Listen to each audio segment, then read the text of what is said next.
It's Thursday, the 2nd of July, 2020. Welcome back to the best on ground weekday kickoff. Nat Yoannidis joining me from Melbourne. How are you, Nat?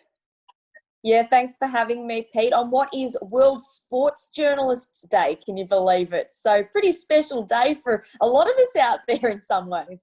World Sports Journalist Day. Make sure if you know any sports journos, get around them, give them a hug, give them some love on the social media. For those joining for the first time, the premise of the show, very, very simple. 5 big stories we've found in the newspapers this morning.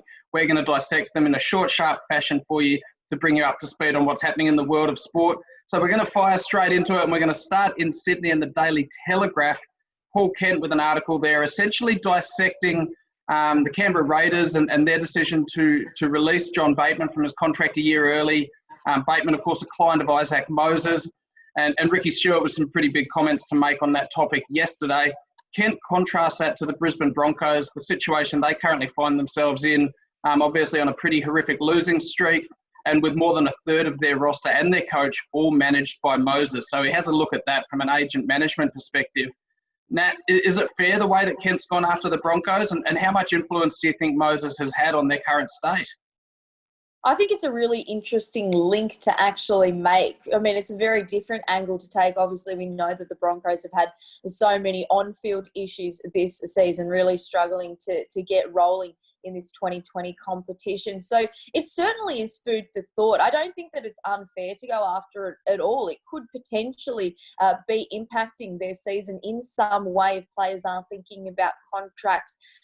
Whether or not it is an issue, of course, as we know, players, you know, they love playing. They never go out to lose. They always play to win. But no doubt it might be having some sort of impact in that it could be in the back of their minds. So I think it's a really interesting link that Paul Kent has made there in the Daily Telegraph. Yeah, of course, Isaac Moses currently provisionally suspended from his agent accreditation as well due to alleged dodgy dealings with Tim Manor a couple of years ago as well. So plenty to watch in that area. We move from rugby league to the 15-man code. Rugby union kicking off again finally tomorrow night. Super Rugby AU competition gets underway. Chris Dutton in the Canberra Times has got some quotes from Tim Horan regarding just how important it is that this Super Rugby season goes well, and that players need to get out there, play attacking footy, go about it in the right way because their livelihoods are on the line. How important for the future of the game in Australia is the next kind of 10-week competition? I think it's certainly going to be important in that we need to get these young players, need to convince them that they do want to stay in Australia and they do want to play. Of course, we saw those 3 boys up in Queensland, Rodder, Lucas and Hocking, decide to go overseas, not wanting to take a pay cut. So it's really important for the future of the competition for those young guys, convincing them to stay in Australia. We saw just the other day that the New South Wales Waratahs got rid of a lot of their development officers. So you've got to be a little bit concerned about exactly what's going to be happening to that next generation of Australian rugby players. Of course, as we know, Pete, rugby is in a little bit of a difficult situation here in Australia, well and truly behind AFL and NRL, and probably at the moment you'd have to say on par with football as probably the 3rd biggest football code here in Australia. So it's certainly going to be a really difficult time. I'm really looking forward to seeing how the players do respond to this revised competition, because we don't know what Super Rugby is going to look like next year. And I think if anything, next year's competition is going to be what's the most important thing for Australian rugby. Whether we do go with New Zealand, whether we have a trans-Tasman competition, is certainly going to impact things. For those of you watching on Facebook and YouTube, you will have seen I held up the golden strainer there. That's our way of making sure that we keep the topics short, sharp and straight to the point. Just with that Super Rugby competition, of course, the other thing that we'll be watching with absolute interest is the ratings and whether there's enough interest in that competition to convince Fox Sports that they want to sign a longer broadcast deal or another broadcaster to get involved there as well. But very excited to see that competition back. Nat, down to something happening in your neck of the woods in Melbourne, and Collingwood superstar Steele Sidebottom has been suspended for 4 matches for multiple breaches of COVID restrictions in the AFL. His club has decided not to appeal, but they have put on the record how disappointed they are with the sentence. What's the mood around this one? You know what, Pete? Personally, I really disagree with Collingwood on this one. I don't think that the sentence is excessive at all, and I feel that a lot of people probably think the same way. We know the rules that are there. They're in place to keep the competition going. It's not just lives, obviously livelihoods that are at stake at the moment. The AFL is a multi-million-dollar competition, and they need the players to follow this rule, because we saw with the Conor McKenna situation just a couple of weeks ago that a positive COVID test can really derail their season, can derail their planning. The AFL currently looking at putting players into hubs interstate away from Melbourne due to the recent spike here. So livelihoods are at stake. A lot of people have been stood down in the media industry, in the AFL industry, because of this COVID situation. So a lot of people really need this competition to go on. The broadcasters need this competition to continue. Obviously, we know Fox Sports and Channel 7 are in extreme debt at the moment, and a delay to the AFL competition could have major ramifications for both of those networks. So not only livelihoods are at stake, but lives are at stake as well. This is such an important issue. It cannot be taken lightly, and I don't think that in that regard, that the sentence is excessive. Some people might compare it to the Lockie Hunter situation. Lockie Hunter also got 4 weeks. He breached isolation laws, and then he's actually been charged by police for those drink driving offences. I think that maybe what the argument should be is that Lockie Hunter's sentence wasn't significant enough. Maybe that should have been a little bit longer, because I do feel that the Sidebottom one, regardless of the fact that he's a good bloke and that he's got a great track record, probably is fair. And when we look at the Sidebottom one as well, a couple of things to point out. Yes, he and Lyndon Dunn, who's been suspended for 1 week, were visiting the home of Jeremy Howe, their teammate. He just suffered a season-ending knee injury. But there were 2 separate breaches from Sidebottom. First, travelling in the Uber, and then going to the house of Collingwood assistant coach Daniel Wells, who's not part of their bubble. The other thing we need to look at in the AFL context as well is that we have seen multiple players suspended. We've seen 2 players at the Melbourne Football Club, Charlie Spargo and Keziah Pickett, suspended. Brandon Zerk-Thatcher, Ollie Wines down in Port Adelaide. So the AFL really putting a flag in the ground and saying enough's enough.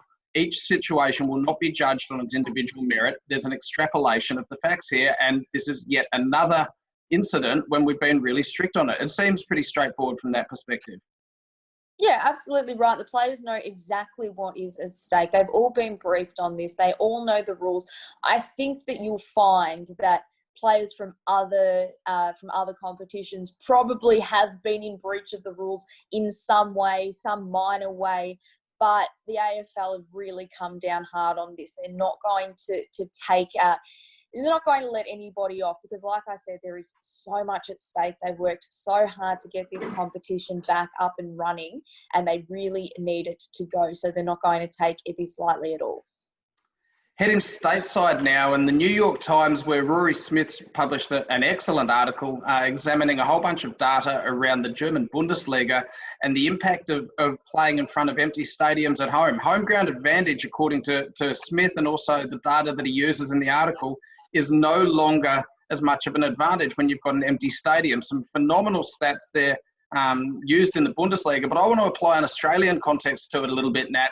Teams who are used to really drawing off the energy of their home crowds, let's say West Coast Eagles or Richmond in the AFL, who are struggling a little bit this year. Do you think there's an obvious link there?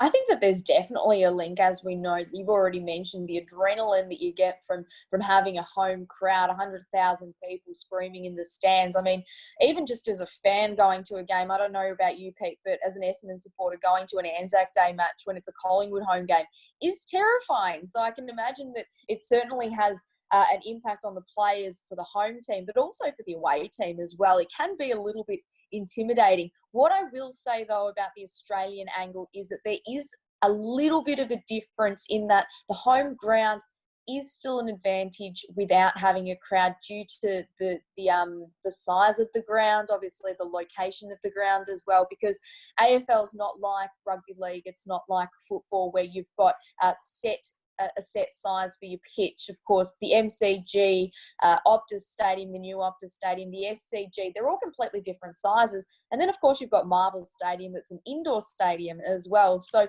some teams prefer to play indoors, some teams prefer to play on the bigger dimensions of the MCG. So that does come into it a little bit. Of course, Perth is so far away from Melbourne as well. So that's going to certainly play into it as well when that hub does start in WA. It's a fantastic point, Nat, looking at the dimensions and a sport like Australian rules football, similarly to cricket, where the dimensions do play a massive role there. I think one of the other things in that data as well, the conclusion was that without home fans, some of these teams in the Bundesliga didn't have the same urge to entertain. So there were less passes, there were less dribbles, there were less shots, and everyone became a little bit more pragmatic. Our final story today, and we go to Sydney and to the world of horse racing, where jockeys have approached Racing New South Wales asking them to ban international apprentices, such as emerging star Tom Marquand, who came down under from the UK earlier this year, won a couple of Group 1s, took home over $4 million in prize money. Well, the New South Wales Jockeys Association doesn't want these international apprentices coming over, taking their rides, winning their races. And under the proposal, the jockeys only want international riders who've either won a Group 1 or 2 Group 2s or 3 Group 3s in the preceding 12 months to be allowed to take up a short-term licence. Now, does this go against everything we're taught in terms of standing up for yourself in Australia and having a crack and backing yourself in? Or, on the flip side, is this completely fair enough from an income protection perspective by the jockeys? I can understand why they would want to implement something like this, but I don't think that it is fair. Australian jockeys travel around the world to make money riding, particularly in Japan. Of course, we know we see them go over to England as well. Australian racing is very highly regarded in the world, and if we want it to continue to be that way, then we need to have the best jockeys racing. Of course, like I said, those New South Wales jockeys, of course they want to protect their income. Of course they want to be having the best rides, but this is a challenge that they need to take on, and I think it's a little bit rich that perhaps they want to implement these kinds of rules. Yeah, it'd be like an A-League club saying, we don't want you to sign Ola Toivonen for the Victory or Alessandro Del Piero for Sydney FC because they're better than us, and that's going to be a harder match. That's the way I'm looking at it. Nat, thank you so much for your time this morning. Fantastic to have you on the Best On Ground Weekday Kickoff. For those of you listening or watching, make sure you subscribe wherever you get your podcast. You can watch us on Facebook or YouTube. Nat, before I let you go, as we do with every journo, and we have a different journo on the show every day of the week, I'm going to ask you for your one to watch in the world of sport today. Oh, one to watch in the world of sport today. Oh, I tell you what, Pete, looking forward to watching the St Kilda Carlton game tonight, and I reckon that one to watch might be young Max King. Of course, he's been fantastic for the Saints so far this season. St Kilda have been really exciting so far. I'm really looking forward to watching that game, and Max King's been a shining light in what is effectively his debut season. Yeah, well said. The ability for that side with so many new players, aggressively trading, the cohesion they've been able to establish in a short space of time, you could probably argue that the extra gap provided by the season shutdown has actually benefited St Kilda in many ways. Thank you so much for your time. Wonderful to have you on, and look forward to having you back again soon. Thanks for having me, Pete.